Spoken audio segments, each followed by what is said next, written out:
চাকরি পেয়ে গেছি, পরীক্ষাও ভালো রেজাল্ট করেছে, পরীক্ষাও দিয়েছিল, সেটাতেও খুব ভালো। তুমি কি মার থেকে সামান নিয়েছিলে? আচ্ছা, সামান নেওয়ার কতদিনের মধ্যে তোমার মনস্কামনা পূর্ণ হচ্ছে? 1.5 মাস হবে তো মা তোমার মনস্কামনা পূর্ণ করবে। ঠিক আছে, জয় মা।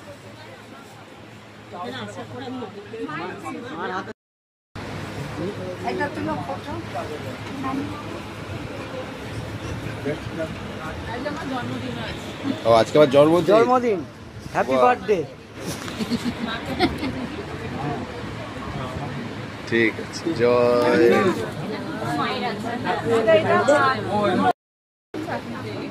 চাকরি পেয়ে গেছে 1.5 মাসে শুধু।